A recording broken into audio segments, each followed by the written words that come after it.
Y a pas de renseignements, y a pas de Gustave Flaubert, y a plus rien. Ça n'a rien à voir. Ça n'a rien à voir. Ça n'a rien à voir. Ça n'a rien à voir. Ça n'a absolument rien à voir. Ça n'a rien à voir. C'est pour le cinéma ou la télé? L'espace et le Moyen-Âge, un robot et un chevalier, deux films qui à première vue n'ont rien à voir, mais on va quand même essayer d'en faire des parallèles foireux. Bienvenue dans Rien à voir les films, épisode 7. Aujourd'hui, Benjamin n'est pas là, mais on a un remplaçant de bien meilleure qualité, Florent. bonjour Thomas, merci. Merci pour ce compliment incroyable. Cette semaine, on n'a pas vu beaucoup de films, pas beaucoup au cinéma.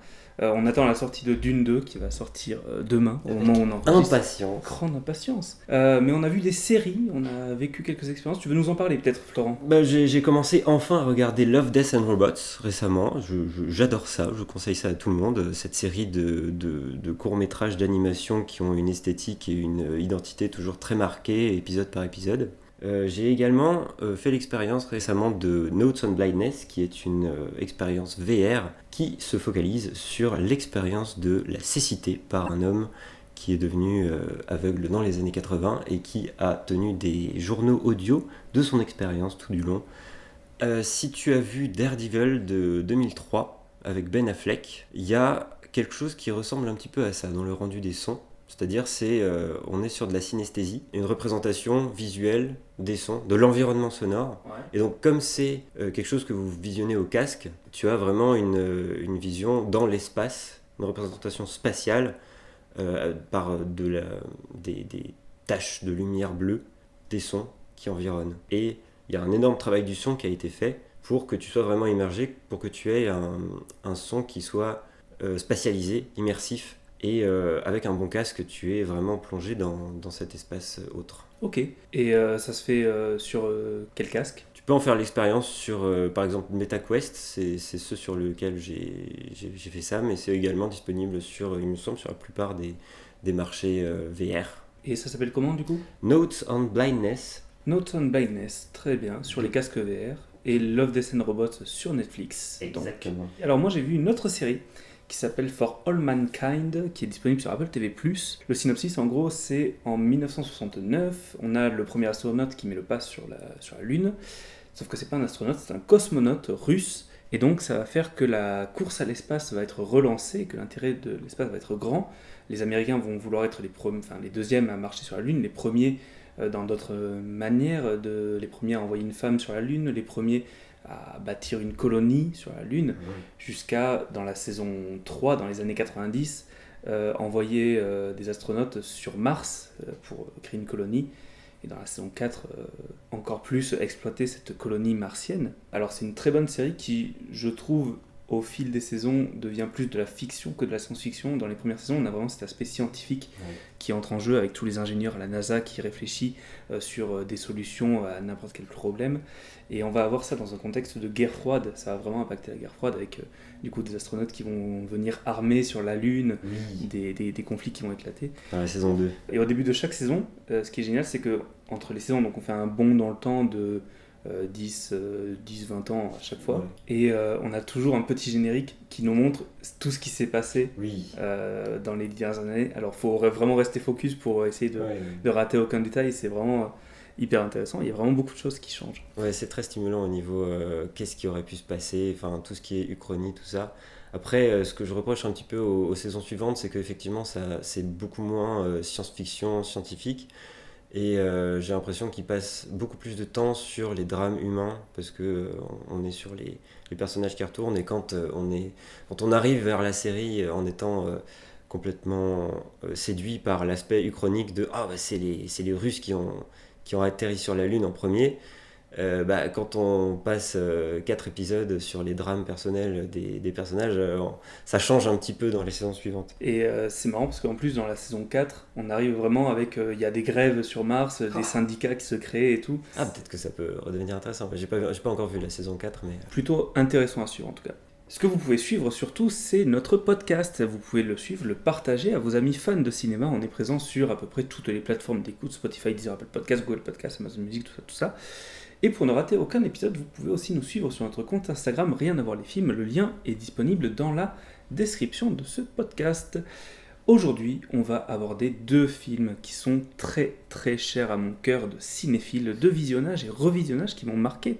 Tout d'abord Planète Interdite, sorti en 1956, et Monty Python Sacré Graal. Alors je vais commencer avec Planète Interdite. Pour résumer un petit peu le film, c'est une expédition à travers l'espace dans le système Altaïr, et l'équipage du vaisseau C-57D va se poser sur la planète Altaïr 4, la fameuse planète interdite, pour enquêter sur la disparition de l'équipage du Bellérophon. Et le capitaine, incarné par Leslie Nielsen, va rencontrer un vieux scientifique reclus dans sa petite demeure, incarné par Walter Pidgeon. Et il se trouve que ce scientifique a découvert les ruines d'une ancienne société, les Krell, qui vivaient sur cette planète il y a plus de 2000 siècles. Et leur héritage est peut-être à l'origine de ce qui a décimé l'équipage du scientifique et qui menace l'équipage actuel du C-57D. Florent, tu n'avais pas vu ce film? Non, je le découvre pour ce podcast, c'est vraiment une découverte assez incroyable. Je suis un fan inconditionnel de science-fiction, mais ça avait pour l'instant, ça avait jusque-là été une lacune dans ma culture. Et quelle surprise, je m'attendais à un film assez banal, mais en fait c'est un vrai film de science-fiction qui pose un vrai problème qu'on retrouve dans des nouvelles de Isaac Asimov ou Frederick Brown, enfin un vrai problème de science-fiction, comme on n'en fait plus, j'ai envie de dire. C'est vrai. Et donc toi par contre, tu es aussi très très fan du film Sacré Graal. Ah oui, pour moi les Monty Python c'est vraiment une histoire de longue date. Et Sacré Graal, donc ce film qu'on a revu pour cet épisode, dans lequel le roi Arthur sillonne la Grande-Bretagne à la recherche de nobles chevaliers pour le rejoindre dans sa quête, pour trouver le Saint Graal, le fameux Saint Graal, mais rien ne se passera comme prévu. Un chevalier à 3 têtes, des Français imbuvables, des chevaliers qui disent ni, un lapin tueur, de nombreuses péripéties s'enchaînent et les cadavres s'entassent, autrement dit que c'est pas gagné. C'est fou, mais rien que ton résumé suffit à me faire rire, vraiment ce film, quel régal, en termes d'humour, d'absurdité, c'est vraiment britannique. Et oui, et c'est donc le premier film des Monty Python, qui sont pourtant pas à leur première expérience d'audiovisuel, parce qu'ils sont forts des 4 saisons précédentes de Monty Python Flying Circus, qui est une série donc, qu'ils ont produit pour la BBC avant de se lancer dans leur carrière cinématographique, une série que je recommande à absolument tout le monde. Quand on regarde Sacré Graal, on se rend compte qu'il y a énormément des astuces d'écriture qu'ils utilisent dans la série, qui refont surface. Dans chaque épisode, il y a une certaine quantité de running gags, de blagues qui reviennent encore et encore dans l'épisode, et même entre les épisodes. Et c'est exactement ce qui est entretissé dans les différentes séquences du film Sacré Graal. On a notamment cette blague qui fait toute la longueur du film sur les oiseaux et les noix de coco, qui n'arrêtent pas de revenir et qui arrivent toujours vraiment au moment exact où on l'a oublié d'ailleurs. Attends, qu'est-ce qu'elle fout là? C'est noix de coco. Oui, et les noix de coco, justement, très bonne anecdote, qui fait vraiment tout l'ADN du film, c'est pourquoi est-ce que les chevaliers se déplacent avec des noix de coco? C'est tout simplement, les noix de coco pour imiter le son des sabots des chevaux, c'est simplement parce que pour tourner le film, ils n'ont pas eu les moyens de louer des chevaux. Et donc pour pallier ça, pour entrer ça dans leur univers et justifier ça à l'écran, c'est le page qui les suit avec des coquilles de noix de coco. Et ce qu'on peut rappeler aussi, c'est que c'est un film qui a été réalisé par Terry Gilliam. Terry Gilliam qui a donc fait quelques comédies avec les Monty Python et qui plus tard réalisera 3 grands films quand même que sont Brasil, Las Vegas Parano et L'Armée des 12 singes. Donc pour moi, les points communs entre ces 2 films, on peut commencer dès le générique d'introduction, qui est une musique assez oppressante. Alors, pour Planète Interdite, il faut savoir que la manière dont ils ont créé la musique, ils n'avaient pas de musiciens, ils n'ont pas utilisé de vrais instruments en fait, et c'était des instruments métalliques qui sont utilisés. Chaque note mettait beaucoup de temps à être produite, ce qui donne un côté très unique à cette musique, et surtout leur a empêché de remporter une récompense, parce que vu qu'ils n'étaient pas musiciens, ils n'ont pas pu être nommés dans des... Ils n'avaient pas de musique, c'était des sonorités, comme ils le disent dans le générique, des sonorités électroniques, et non pas de la musique, parce qu'à l'époque, ils considéraient que c'était pas de la musique. On est bien loin des Daft Punk. C'est un des premiers, sinon le premier film, à avoir une bande originale qui est entièrement électronique. Mais le générique de Sacré Graal, qui commence par une musique assez oppressante, mais qui vire quand même assez vite dans d'autres registres. C'est du grand Monty Python d'avoir ce générique qui, à l'intérieur même de ses lignes, tisse une histoire complètement déjantée parasitaire même sur l'ouverture de ce premier film des Monty Python. Avec ses sous-titres en... C'est quoi, c'est du suédois? C'est une sorte de nordique, ouais. C'est déformé de sorte à ce que les anglophones puissent le comprendre, mais oui, mais il y a toutes ces histoires d'élan qui auraient mordu la sœur d'un des réalisateurs. Et c'est d'ailleurs un début de film qui me faisait un petit peu peur quand j'étais jeune, parce que je l'ai vu assez jeune, parce qu'au bout d'un moment, on a vraiment dans ces crédits cette anecdote sur l'élan. Enfin, il y a l'élan qui commence à infecter les autres crédits de telle sorte que les réalisateurs sont obligés d'interrompre le générique pour éviter que l'épidémie se propage au reste du film. Et jusque-là, après ça, on termine sur des lamas vénézuéliens sur une alternance stroboscopique à la Gaspard Noé. Incroyable, quoi. De commencer un film comme ça, c'est du jamais vu.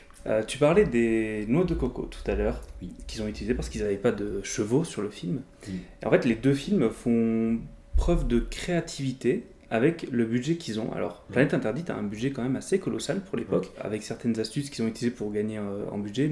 Notamment, il y a une anecdote, c'est qu'ils commençaient à créer les décors avant que la MGM valide les budgets, ce qui fait qu'au moment où ils voyaient les budgets faramineux, ils se disaient non, mais les décors étaient déjà à moitié créés, du coup ils étaient obligés de valider la fin. Ça marchait à l'époque. Ça marchait, mais en fait les deux ne créent rien. Par exemple, dans Planète Interdite, ils n'ont rien inventé comme une nouvelle technologie. Ils ont des maquettes de 2 mètres pour faire le vaisseau, et ils ont du matte painting gigantesque pour faire les environnements dont on parlera tout à l'heure. Et ils ont un décor, enfin toute la planète, c'est un décor en cyclorama de 150 mètres. Ils avaient pris tout un studio, il me semble. Ouais. Sacré-Graal, c'est pareil, c'est dans la même idée. Donc pour le coup, ils ont des décors vraiment réduits, ils tournent en forêt. Ils ont vraiment galéré pour ça, parce que quand les châteaux historiques de la Grande-Bretagne ont été contactés par les Monty Python pour organiser des tournages, c'était pas vraiment dans le climat de l'époque d'accueillir une troupe de joyeuderie pour tourner dans un château historique qui est censé porter une certaine déférence. Enfin, vu en plus le scandale que déchaînaient à chaque fois les Monty Python, parce que c'était vraiment subversif en fait, leur série sur la BBC, c'était du jamais vu. Et ils se privaient pas de faire les blagues les plus inacceptables à l'époque. Et donc en fait, ils ont eu très peu de ressources en termes de décors. C'est notamment pour ça qu'en fait, il n'y a pas vraiment de séquence au château de Kaamelott. C'est censé être le cœur de la légende arthurienne, mais comme ils n'ont pas pu avoir... En fait, ils ont pu tourner globalement que dans des ruines, qui étaient soit pas surveillées, soit où les gens n'étaient pas trop au courant de qui ils étaient. Et donc, ils ont pu tourner... Enfin, ils sont arrangés en faisant une scène de danse, mais dans cette scène de danse et de chant, il y a en fait la même paroi de pierre qui est juste habillée différemment. On en est à ce niveau-là, quoi. Et en fait, ils ont eu qu'une poignée de châteaux. Alors, il y en a une bonne dizaine, je crois, dans le film. Mais souvent, c'est le même château, c'est juste un autre angle, c'est un autre mur, c'est d'autres habillages sur le mur. Et c'est vraiment du bricolé, du fait main, quoi, à la ficelle et au trombone. C'est pour ça que quand ils arrivent devant le château de Kaamelott, ils disent finalement on va faire demi-tour, on va aller ailleurs, quoi. Et ils disent explicitement non mais c'est qu'une maquette.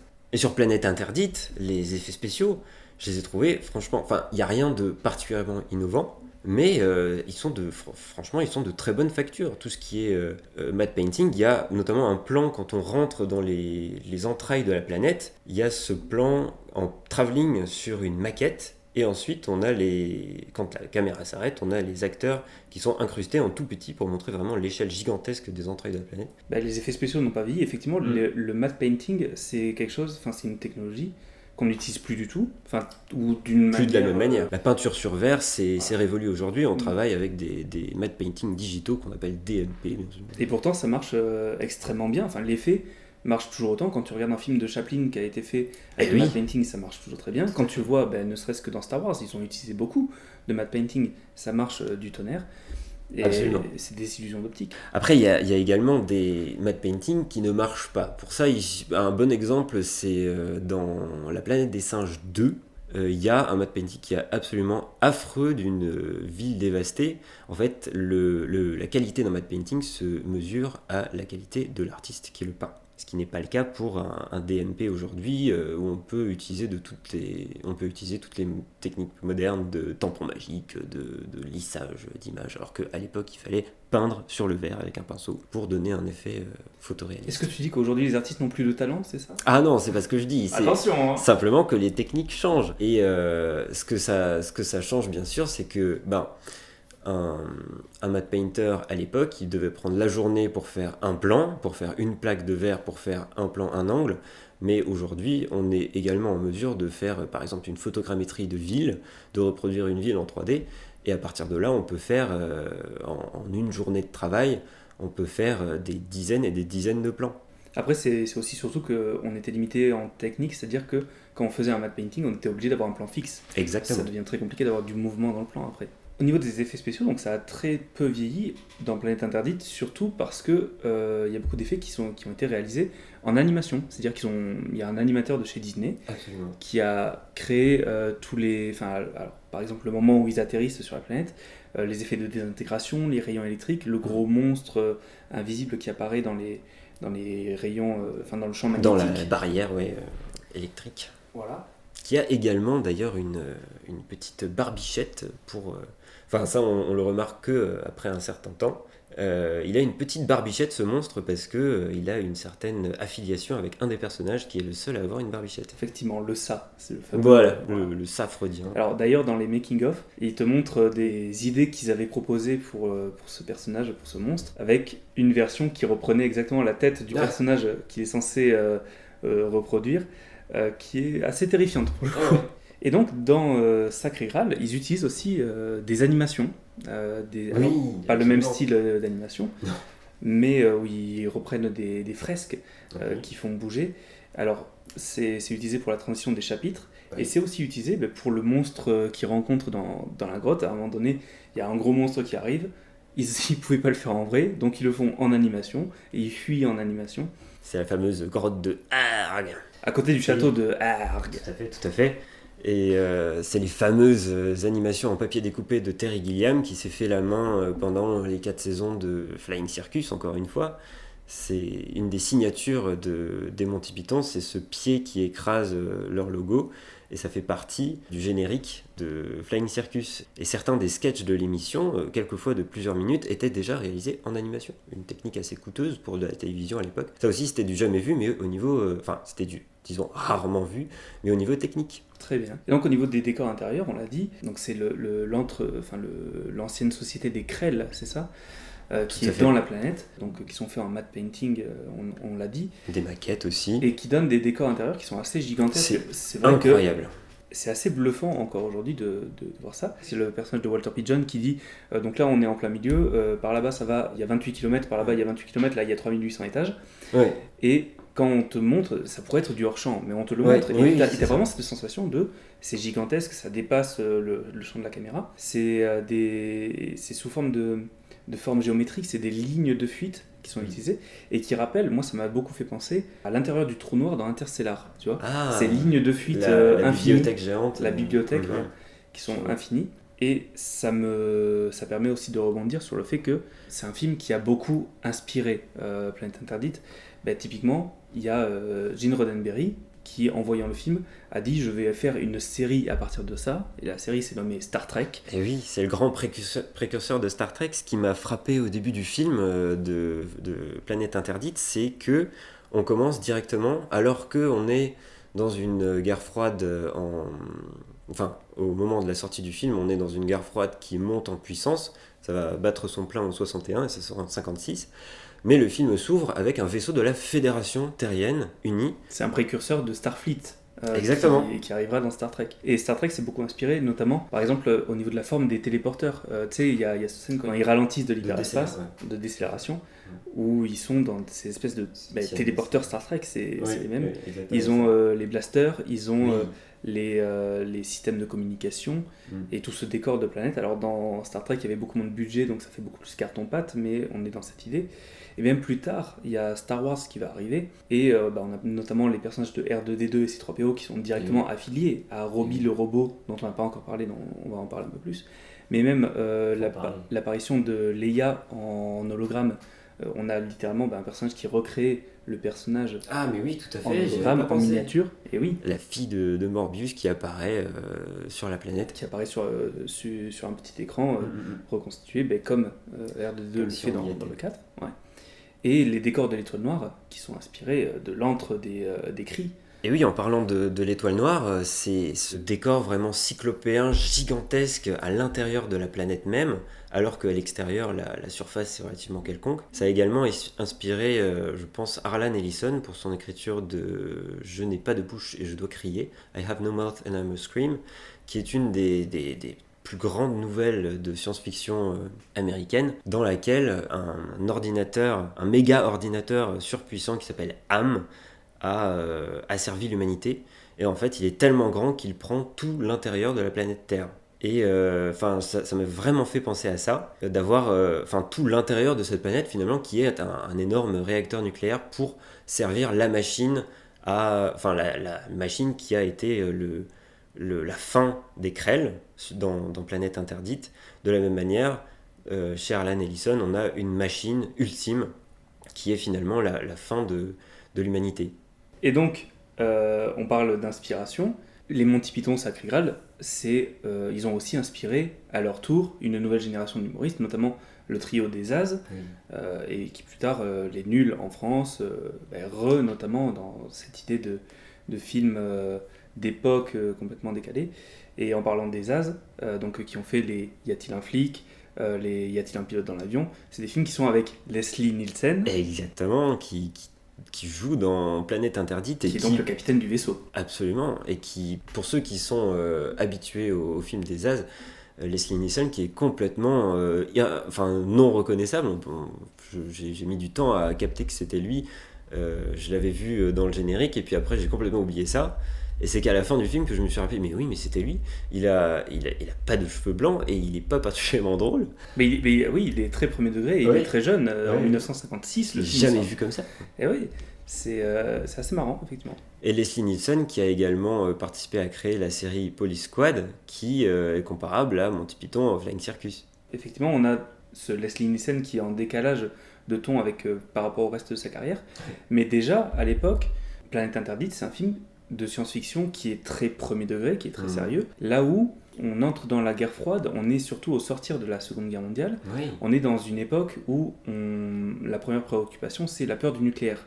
tout à fait. Donc, du côté du cinéma japonais, on a ce traumatisme de la guerre où ils vont créer des films Godzilla. Et aux États-Unis, on est dans cette peur où ils vont aussi créer des monstres géants. C'est la mode des monstres géants. C'est des films de série B où on crée des films avec des fourmis géantes, avec des araignées géantes, avec des trucs géants. Et qui sont des films en format en 4/3, noir et blanc, en général assez décalé. C'est pas très sérieux, il n'y a pas de budget. Et dans lesquels on a toujours la menace rouge Voilà, communiste c'est ça. qui est en... C'est l'idée C'est- du monstre géant. Oui, c'est toujours l'antagoniste.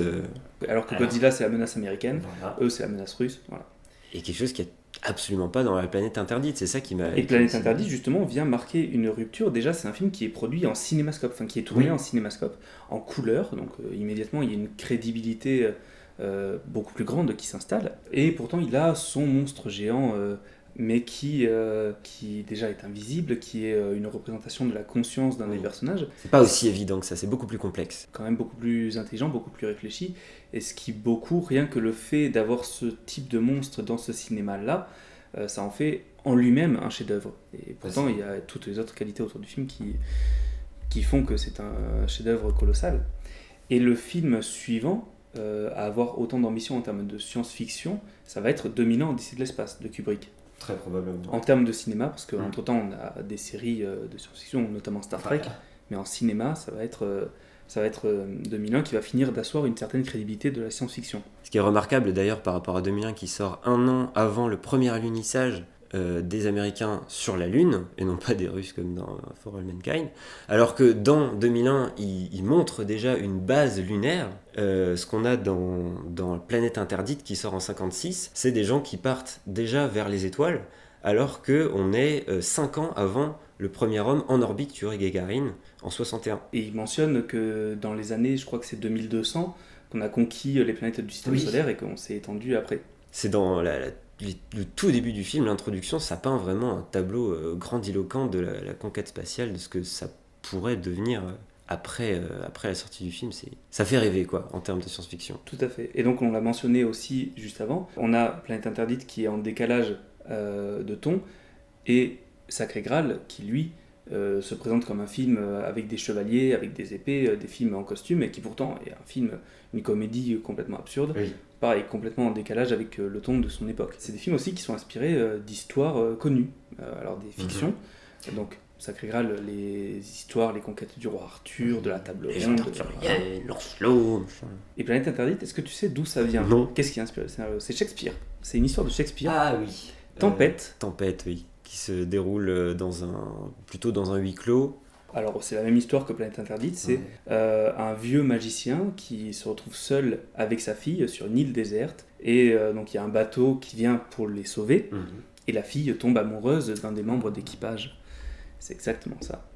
En parlant de femmes, justement, dans les deux films, on retrouve des femmes libérées. Alors, dans Sacré Graal, on a cette scène avec Galad qui se retrouve dans ce château avec plein de femmes qui ont toutes envie de faire l'amour, Oui. alors que lui a fait vœu de chasteté. Oui, c'est d'ailleurs très compliqué pour lui de maintenir ce vœu. Et donc, dans Planète Interdite, on a la fille du scientifique, qui s'appelle Aïta. Alta, qui désobéit à son père, qui, elle, veut s'émanciper, qui veut découvrir le monde, à la manière de Poor Things de Yorgos Lanthimos, qui est sorti là. Que j'ai pas encore vu, c'est un scandale. À voir, franchement. On me l'a dit. Et d'ailleurs, les tenues que porte Anne Francis, donc, qui est l'actrice qui joue Alta dans ce film, elle porte des mini-jupes. Oui. Est-ce que tu sais quand ont été créées les mini-jupes? Pas longtemps avant, il me semble. Pas longtemps après, surtout dans Oui, les années d'accord. 60. Et oui. ça. Ah ouais, le film est assez visionnaire, c'est-à-dire qu'elle porte des mini-jupes alors que ça n'existe pas. À l'époque, les femmes portent des robes. Donc, à la même manière que Star Trek, finalement, qui s'est trouvé extrêmement novateur au niveau de la représentation à la télé d'une sexualité plus libérée. Alors d'ailleurs, il y a cette réflexion que lui fait le capitaine de se couvrir un peu plus, qui aujourd'hui passe moins bien, mais qui, pour l'époque, on est quand même dans les années 50. C'est un produit de son temps, voilà. C'est comme... C'est quand même un film qui a quasiment 70 ans. Donc, effectivement, il y a 2-3 moments où ils font... notamment quand Robbie prépare le café, ils disent ça serait l'outil parfait pour une femme de maison. Oui, bien sûr, mais ça c'est... Ça reste un film très féministe pour son époque, oui, tout de même. Et c'est quand même plutôt progressiste. Dans les deux films, on a aussi un personnage qui intervient à un moment donné, qui crève l'écran, qui vole la vedette à tous les personnages.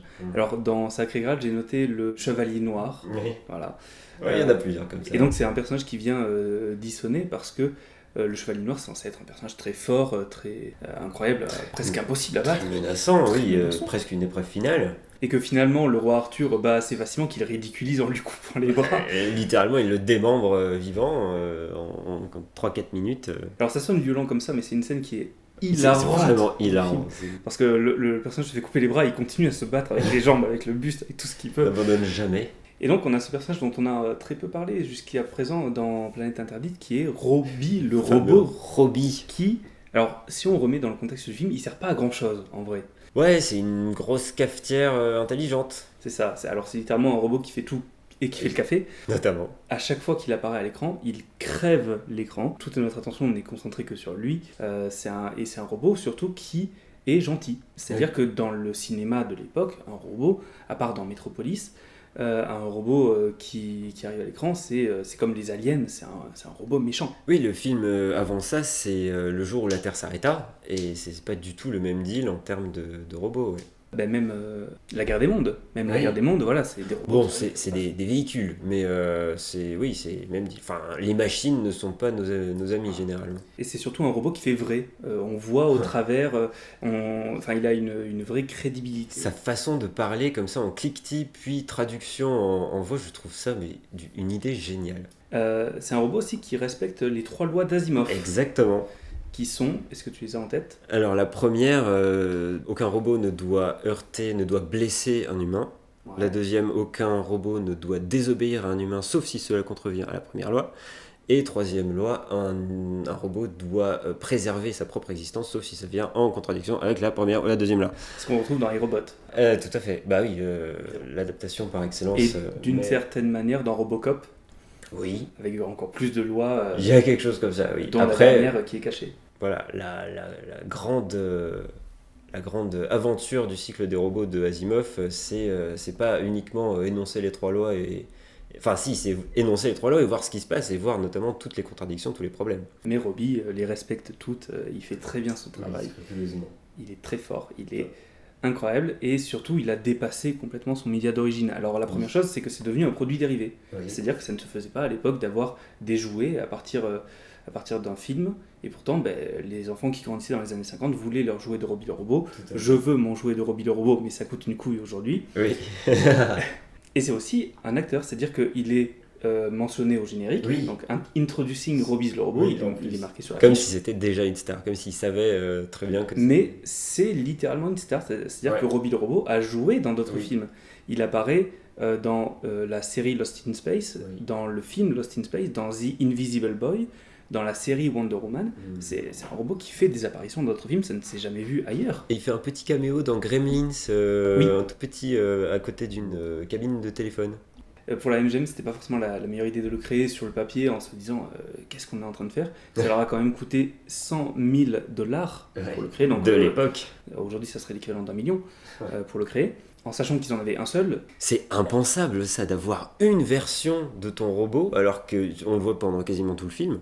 Aujourd'hui, dès qu'on a un objet un petit peu spécial, il y a quasiment une version de l'objet par plan dans lequel il va apparaître. Ah oui, en fonction de si c'est un gros plan, si c'est un gros voilà, plan. ou de ce qu'il fait. Par exemple, les R2D2 dans Star Wars, même dans le premier, il n'y en avait pas qu'un seul. Quand il fallait qu'il se déplace au sol, c'était un R2D2 téléguidé. Quand c'était des mouvements de tête, c'était un acteur nain qui était dedans, voilà, Kenny Baker, le fameux. Il y avait tout un tas de R2D2 sur le tournage. Et là, d'apprendre qu'il n'y avait qu'un seul Robbie le robot sur tout le tournage, vu en plus comment il dandeline, comment il se dandine de gauche à droite, on a constamment l'impression qu'il va tomber à la renverse à chaque pas. Il devait y avoir des gens sur le plateau qui suaient à grosses gouttes. Mais dans les making-of, c'est ce qui explique. Tu sais, il y a cette scène d'introduction où il sort de son véhicule, où il marche, il n'est pas sûr de lui, il avance très très doucement, effectivement. Mais en fait, c'est surtout parce qu'il marchait avec un léger dénivelé et que sur la première prise, il a failli se casser la gueule, qu'il a fallu 15 techniciens pour le maintenir debout. Oh la vache. Et donc, pour en revenir au budget, il a coûté $100 000, enfin $100 000, ce qui est un quart du budget de Sacré Graal. Quand on met en perspective, c'est complètement fou. Faut vraiment regarder les making-of de Sacré Graal. Quand on aime la manufacture du cinéma, la fabrique du cinéma, c'est vraiment, ça regorge d'astuces en tout genre pour faire un film de cinéma, mais avec 3 fois rien, avec 3 bouts de ficelle. Sacré Graal, c'est vraiment un exemple de premier film. Ils avaient une volonté vraiment de créer quelque chose. On est limite sur du film étudiant, sur de la bricole, avec les moyens du bord. Sur la fin, quand on est sur le précipice auquel il faut répondre à 3 questions pour passer le pont, littéralement les plans où ils se font projeter en l'air et jeter dans le précipice, quand on a l'acteur qui se soulève, c'est simplement qu'ils ont tourné accroupi et pour commencer le mouvement, ils sautaient en l'air comme ça. Et après, sur le plan d'après, ils raccordaient sur un mannequin qui était balancé dans le précipice. Mais rien qu'un truc comme ça, quoi. C'est cadrer le haut du corps et simplement tourner accroupi. Et pourtant, il y a quand même cette scène dans le film, au tout début, quand il ramasse tous les cadavres, on a vraiment l'impression d'être dans un film d'époque où c'est la peste, où c'est quelque chose. Il y a une grosse envergure quand même dans certains plans du film. À la fin aussi, il y a une traversée en bateau majestueux avec la grande musique qui d'ailleurs pour les besoins budgétaires du film, c'était en fait c'est de la musique qui a été achetée dans une banque. Comme aujourd'hui sur YouTube, on peut prendre de la musique sous licence, un peu de la musicomètre, comme on disait à l'époque où ça se vendait sur bande. C'était de la musique de la BBC qui était composée comme ça à la demande par des compositeurs mineurs et qui a probablement été utilisée dans d'autres documentaires, par exemple historiques. C'est une musique tout à fait banale. Comme aujourd'hui, on prendrait des musiques libres de droit sur YouTube. Exactement. Ouais. Donc ils ont utilisé aussi une astuce pour cette fin. Alors il y a beaucoup de figurants à la toute fin du film. Une grande scène de bataille. On se dit et puis au final c'est la police qui arrive, qui interrompt le tournage. Une grande scène de violence policière, qui est d'ailleurs la fin d'un running gag qui commence à peu près dans le premier quart du film, où un historien se fait brutalement assassiné par des chevaliers qui passaient par là. Ils finissent par retrouver le roi Arthur pour lui faire répondre de ses crimes. Et on aura finalement dans les deux films une quête initiale qui ne trouve pas de résolution heureuse, parce que dans le premier cas, dans La planète interdite, l'ensemble de l'équipage du Bellérophon a finalement péri, la planète disparaît avec son explosion, tandis que dans Sacré Graal, l'entièreté de la table ronde qui reste, parce que la plupart en fait sont morts juste avant dans le précipice, se fait arrêter par la police anglaise. Donc 2 films qui ne trouvent pas de réponse à leur quête, 2 films créatifs, 2 films... foisonnants même. 2 films en décalage avec leur genre, avec leur époque, 2 films qui ont des grandes inspirations et qui ont inspiré beaucoup, des films majeurs qui sont Planète Interdite et Sacré Graal. Merci à tous d'avoir écouté cette 7e émission de Rien à voir les films. J'espère que ça vous a beaucoup plu. Pour la prochaine émission, Florent, est-ce que tu peux me dire quel film tu as choisi ? Alors, les 2 films que j'ai choisis pour l'émission suivante sont Casino Royale et Casino Royale. Le film de 67 et le film de 2006. Ok. Et donc 2 films qui se ressemblent beaucoup, mais qui en fait n'ont rien à voir. Non, bien sûr. Ok, j'ai hâte de voir ça. Donc sûrement avec Benjamin, s'il va mieux la semaine prochaine. En attendant, si ce soir vous n'avez rien à voir, vous pouvez retrouver Sacré Graal sur Netflix et Planète Interdite sur quelques plateformes de vidéos à la demande. Et bien évidemment, les 2 films sont disponibles en Blu-ray et en DVD. Merci de nous avoir écoutés. On se retrouve très vite pour une prochaine émission. Ciao, bye. Merci à vous, salut à tous. Vous êtes un robot, n'est-ce pas?